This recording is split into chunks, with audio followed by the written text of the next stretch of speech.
La grande salle du domaine d'Ashcombe brillait ce soir-là sous des rangées de bougies scintillantes, les flammes projetant de chauds reflets ambrés sur des verres à pieds en cristal et de l'argenterie étincelante. Des voix se mêlaient à de doux rires, et le cliquetis des couverts se mêlait au murmure constant d'une conversation polie. L'occasion se voulait joyeuse, un banquet officiel organisé pour présenter la nouvelle épouse du duc au cercle de la haute société. Pourtant, pour Alora Whitfield, cela deviendrait une soirée qu'elle ne pourrait jamais effacer de sa mémoire. Elle s'assit près du centre de la longue table vêtue d'une simple robe bleue, ses mains reposant tranquillement sur ses genoux alors qu'elle essayait d'ignorer les regards curieux dirigés vers son cou et ses poignets nus, si clairement dépourvus des bijoux portés par tout le monde. Tout autour d'elle, des femmes nobles scintillaient dans des colliers qui captèrent la lueur des bougies comme des braises éparses, leur rire léger et sans effort. Alora ne portait qu'une fine bande d'argent, un souvenir de sa mère donné bien avant que le malheur n'ait réécrit l'histoire de sa famille. 6 mois auparavant, sa situation était totalement différente. Sa famille exploitait un commerce textile respectable, quoique modeste, à la campagne, livrant des tissus de qualité aux marchands de la ville. La richesse ne les avait jamais définis, mais la fierté et le contentement l'avaient été fait. Puis une série de mauvaises récoltes, suivies d'une cargaison en ruine, ont plongé son père dans une dette écrasante. En 12 mois, presque tout ce qu'il possédait avait disparu. C'est au milieu de cet effondrement qu'une union a été arrangée entre Alora et le duc Reginald d'Ashcombe. Un match destiné à sauver la réputation de sa famille et à effacer les anciennes dettes liées à la maison Ashcombe. Reginald n'avait jamais voulu ce mariage. C'est sa mère, la duchesse douairière, qui avait arrangé le match en secret, convaincue qu'il renforcerait les anciennes alliances et réglerait certaines obligations dues par le père d'Alora. Reginald obtempéra par obligation, bien qu'une amertume tranquille mijota sous son extérieur calme. Vaniteux et habitué à l'admiration, il considérait épouser une femme sans titre ni fortune comme une humiliation personnelle. Le banquet de cette nuit-là marqua la première introduction officielle d'Alora à la noblesse plus large, réunie à Ashcombe pour une assemblée régionale. Reginald lui avait à peine parlé tout au long de la semaine, mais maintenant, entouré de personnes dont il appréciait la considération, son ressentiment mijoté a finalement fait surface. Ça a commencé subtilement. Lorsque le plat de poisson a été servi, Alora a attrapé un ustensile inconnu, n'ayant jamais appris l'étiquette élaborée des fourchettes multiples, ayant grandi en dînant simplement à une table modeste. Reginald a attrapé l'erreur tout de suite. Peut-être qu'à la campagne, les gens mangent simplement avec leurs doigts, remarqua-t-il, sa voix traversant délibérément la table. Une vague de rire déferla sur les invités. Les joues d'Alora brûlaient, mais elle ne disait rien, se corrigeant tranquillement. Le moment aurait pu s'arrêter là, mais enhardi par le rire, ou peut-être incapable de se retenir une fois commencé, Reginald continua. Il se moqua de la façon dont elle parlait, qualifiant son accent de charmant rustique d'un ton qui transformait le compliment en moquerie. Il se demanda si sa bague avait été empruntée à une femme de chambre. Avec un léger sourire tranchant, il suggéra qu'elle devait trouver l'argenterie fine du domaine déconcertante par rapport à tout ce qu'elle avait utilisé à la maison. Individuellement, chaque remarque semblait presque inoffensive, livrée avec la facilité pratiquée des taquineries amicales, mais enchaînées à travers le repas, elles se sont accumulées en quelque chose de beaucoup plus cruel.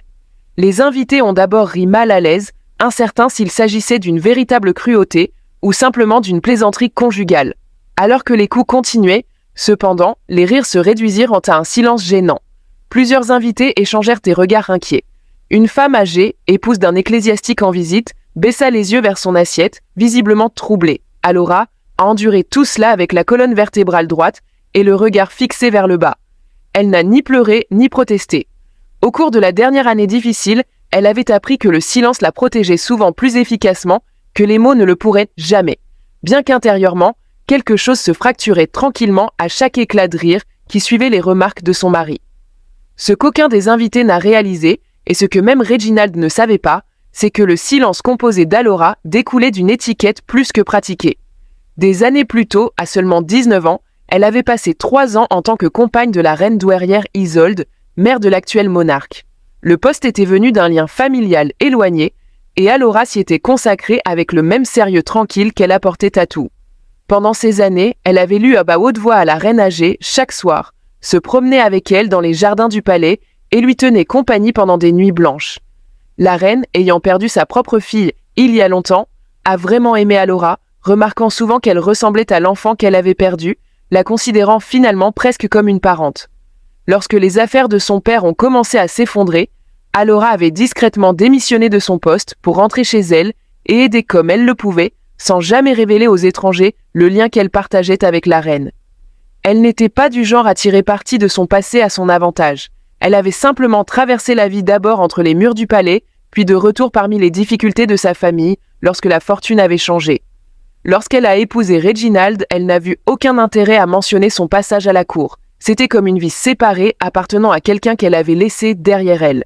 Mais cette nuit-là, alors que les railleries de Reginald devenaient de plus en plus mordantes, une servante de cuisine nommée Bridget, transportant de la vaisselle à travers le couloir, l'a reconnue instantanément. Bridget avait déjà travaillé dans les cuisines du palais pendant les années même où Alora servait la reine, et l'avait souvent aperçue marchant dans les jardins aux côtés de la reine douairière, se traitant toujours les uns les autres avec une chaleur tranquille. Bridget avait depuis pris un poste à Ashcombe, mais elle n'avait jamais oublié le gentil jeune compagnon qui avait l'habitude de se faufiler des restes de pain aux garçons de l'écurie quand personne ne regardait. Alors qu'elle ramenait les assiettes à la cuisine, les pensées de Bridget revenaient sans cesse à la scène qui se déroulait dans la salle à manger. Au début, elle n'a rien dit aux autres employés, ne sachant pas si c'était sa place. Mais alors que les moqueries persistaient et qu'elle était témoin de la souffrance silencieuse gravée sur le visage d'Alora, elle ne pouvait plus rester silencieuse. Pendant une accalmie entre les cours, elle confia à la gouvernante en chef ce dont elle se souvenait, incertaine si quelqu'un la prendrait au sérieux. La gouvernante, une femme sévère et pratique qui n'est pas encline au bavardage oisif, a trouvé quelque chose dans la conviction de Bridget trop convaincant pour être rejetée.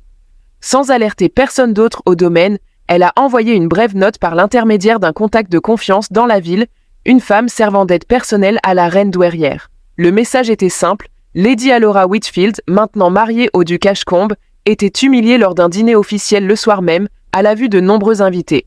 La reine douairière Isolde se reposait dans ses quartiers privés lorsque la nouvelle lui parvint. Dans ces dernières années, elle était devenue plus retirée, passant ses journées parmi les livres et les jardins, s'étant largement retirée des affaires judiciaires. Mais à la lecture du message, son expression sereine s'est durcie. Elle se souvenait très bien d'Alora, la douce jeune femme qui s'était assise à côté d'elle pendant les nuits les plus difficiles, ne demandant rien en échange de son dévouement. Sans hésitation, la reine convoqua son secrétaire personnel et demanda une connexion immédiate au domaine d'Ashcombe. Ce n'était pas un décret royal formel, pas une convocation officielle, mais quelque chose de beaucoup plus intime. La reine souhaitait parler directement avec le chef de la maison, Ashcombe. De retour au domaine, le dîner tirait vers son cours final. Reginald, satisfait des rires que son esprit avait gagnés tout au long de la nuit, se pencha en arrière sur sa chaise avec l'expression béate d'un homme convaincu qu'il avait fait quelque chose, même s'il n'aurait pas pu nommer exactement quoi. À côté de lui, Alora était assise tranquillement, son dessert intact, ses pensées loin de la table alors qu'elle se concentrait uniquement sur la survie du reste de la soirée, sans s'effondrer. C'est alors qu'un intendant se précipita dans la salle, le visage vidé de ses couleurs, se dirigeant rapidement vers la duchesse douairière, la mère de Reginald, assise près de la tête de la table. Il se pencha et murmura quelque chose à son oreille. Son sourire poli disparut instantanément, remplacé par quelque chose de beaucoup plus grave. « La reine est en jeu », murmura l'intendant, mais pas assez doucement pour échapper à quelques oreilles voisines. Plusieurs invités se sont tus, échangeant des regards confus. La duchesse douairière se leva aussitôt, lissant sa robe avec des doigts tremblants, et suivit l'intendant hors de la salle sans offrir aucune explication. La conversation à table s'interrompit. Les invités échangèrent des regards perplexes, ne sachant pas ce qui pouvait exiger une telle urgence. Reginald, toujours inconscient, continua à manger, même s'il sentit l'étrange changement s'installer dans la pièce. Alora seule restait parfaitement immobile, une fragile étincelle d'espoir s'allumait tranquillement en elle, même si elle prenait soin de ne pas la laisser transparaître. Dans un bureau privé au bout du couloir, la duchesse douairière souleva le combiné téléphonique d'une main instable. La voix sur la ligne était calme, mesurée et indéniablement royale. La reine douairière n'éleva pas la voix. Elle n'en avait pas besoin. Elle a simplement demandé, clairement, s'il était vrai que Lady Alora, autrefois sa propre compagne pendant 3 ans, avait été ridiculisée et honteuse au dîner ce soir-là, par son propre mari, devant des invités rassemblés. Prise au dépourvu, la duchesse a admis honnêtement qu'elle avait remarqué des taquineries pendant le repas, mais qu'elle ne les avait pas considérées comme significatives. La réponse de la reine fut brève mais résolue. Sans colère, mais avec une gravité indéniable, elle a expliqué qu'Alora avait autrefois été comme une famille pour elle, que la jeune femme avait fait preuve d'une gentillesse extraordinaire au cours d'un chapitre douloureux de sa propre vie, et qu'elle s'attendait à ce que la famille Ashcombe la traite avec la dignité que son mariage et son caractère méritaient. L'appel n'a duré que quelques minutes, mais son impact sur la duchesse douairière a été immédiat et profond. Elle retourna à la salle à manger, pâle et secouée, et la pièce tomba silencieuse alors qu'elle se dirigeait vers son siège. Chaque invité sentait que quelque chose d'important s'était produit, mais personne ne comprenait quoi. Plutôt que de s'asseoir, la duchesse est restée debout à la tête de la table et s'est adressée à la salle, sa voix stable malgré la tension visible sur son visage. Elle a révélé clairement qu'elle venait de parler avec la reine douairière elle-même, qui s'était personnellement renseignée sur la façon dont Lady Allora était traitée ce soir-là. Un silence d'étonnement balaya le rassemblement.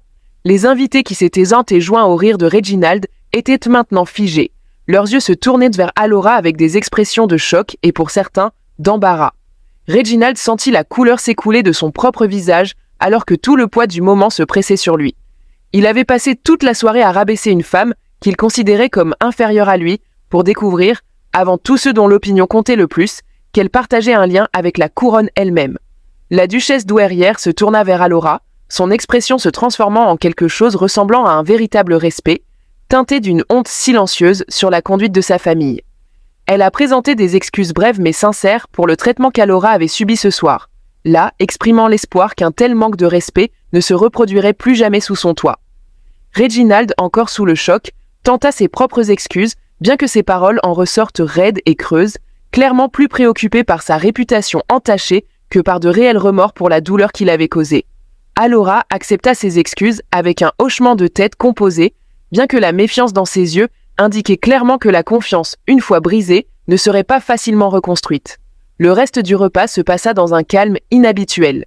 Le rire facile d'avant avait complètement disparu, remplacé par une courtoisie attentive et des regards volés et curieux vers la femme qui, quelques instants auparavant, avait été la cible de moqueries et était maintenant accueillie avec un étrange mélange de respect et de prudence. Plus tard dans la nuit, une fois les invités partis et la grande salle vide, Allora s'assit seule dans sa chambre, se permettant enfin d'absorber tout le poids de la soirée. Elle n'éprouvait aucune fierté pour ce qui s'était passé, ni aucune satisfaction pour l'embarras de son mari. Elle n'avait jamais cherché à se venger, seulement de la décence, et la piqûre d'avoir été moquée par l'homme même qu'elle avait épousé pesait encore lourdement sur son cœur. Pourtant, sous cette douleur, quelque chose d'autre s'était mis en place. Pour la première fois depuis son mariage, elle a reconnu qu'elle n'était pas entièrement seule dans ce monde froid et inconnu qu'elle habitait maintenant. Quelque part, quelqu'un se souvenait encore de la jeune femme tranquille qui s'était autrefois assise à côté d'une reine vieillissante pendant de longues nuits agitées, n'offrant rien d'autre que de la patience et une douce compagnie. Ce souvenir, porté à travers les années et la distance, l'avait atteinte à son heure la plus sombre à Ashcombe, et cela avait fait toute la différence. Dans les semaines qui ont suivi, le traitement de Reginald à son égard a changé. D'abord réservé, puis progressivement plus sincère, alors qu'il se rendait lentement compte que la femme qu'il avait épousée était bien plus que l'humble milieu sur lequel il l'avait jugée. Allora n'a jamais oublié l'humiliation de ce dîner, et elle n'a pas non plus prétendu que cela ne l'avait pas profondément blessée, mais elle avançait avec la même résilience tranquille qui l'avait portée à travers toutes les épreuves qui l'avaient précédée, s'accrochant fermement à la connaissance que quelque part, dans un palais tranquille loin du bruit de cette table à dîner, quelqu'un s'était levé pour elle sans un instant d'hésitation, simplement parce que la gentillesse, une fois donnée, est rarement oubliée.